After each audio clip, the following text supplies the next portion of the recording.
জম্মু ও কাশ্মীরের পেহেলগ্রামে সন্ত্রাসীদের হামলায় ২৬ জন হত্যার রেশ এখনও কাটিয়ে উঠতে পারেনি ভারত। এ ঘটনায় প্রতিবেশী ইসলামাবাদের ওপর অভিযোগের তীর নয়াদিল্লির। শঙ্কা রয়েছে ২৬ বছর পর কাশ্মীর নিয়ে আবারও যুদ্ধে জড়াতে পারে দুই দেশ। তবে এবার কাশ্মীর নিয়ে যুদ্ধ শুরু হলে তা শুধুমাত্র ভারত ও পাকিস্তানের মধ্যেই সীমাবদ্ধ থাকবে না, এতে যুক্ত হতে পারে চীনও। কারণ ভারত সীমান্তে ৫টি বিমান ঘাঁটিকে শক্তিশালী করার কাজ করছে পিপলস লিবারেশন আর্মি। সম্প্রতি এনডিটিভির বরাতে এমনই চাঞ্চল্যকর প্রতিবেদন প্রকাশ করেছে ইন্ডিয়া.com। ভারতীয় গণমাধ্যমটির দাবি, ২০২৪ সাল থেকেই সীমান্ত সংলগ্ন ৫টি বিমান ঘাঁটি আধুনিকীকরণের কাজ করছে শি জিনপিং সরকার। এয়ার বেসগুলোর নাম টিংরি, লোহঞ্জি, বুরাং, ইউটিয়ান ও ইয়ারকান্ড।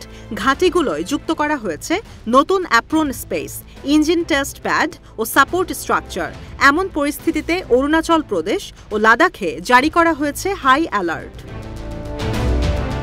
প্রতিবেদনে উল্লেখ করা হয়, বিষয়টি ভারতীয় সামরিক বাহিনীর সামনে শক ওয়েভ হিসেবে ধরা দিয়েছে। স্যাটেলাইট চিত্রের মাধ্যমে চীনা এয়ারবেস তৈরির কার্যক্রম তুলে ধরে ইন্ডিয়ান এয়ারফোর্স। বাহিনীটির দাবি, সাম্প্রতিক ঘটনার প্রেক্ষিতে সদস্যদের সর্বোচ্চ সতর্ক অবস্থায় রাখা হয়েছে। ইন্টেল ল্যাবের গোয়েন্দা বিষয়ক গবেষক ড্যামিয়ান সাইমন জানান, পাকিস্তানের সঙ্গে যুদ্ধে জড়াতে পারে ভারত।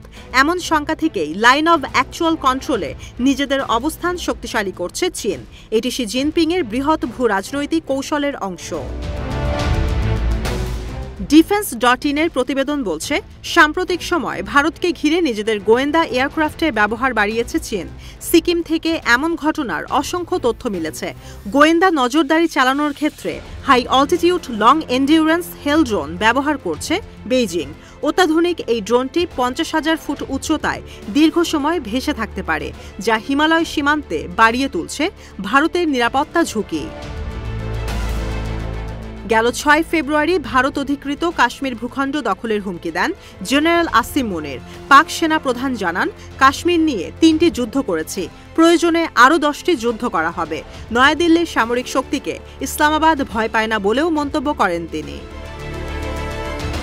এর ২ মাস পর এপ্রিলের শুরুতে অস্ত্রবিরতি ভেঙে ভারতীয় সীমানায় ঢুকে পড়ে পাকিস্তানি সেনারা। কেন্দ্রশাসিত অঞ্চল জম্মু ও কাশ্মীরের লাইন অব কন্ট্রোল পাড়ি দিয়ে চালানো অতর্কিত গুলিবর্ষণে কেঁপে ওঠে পুঞ্চ জেলা। পরিস্থিতি নিয়ন্ত্রণে এগিয়ে আসলেও ভারতীয় সেনাবাহিনীকে হিমশিম খেতে হয়।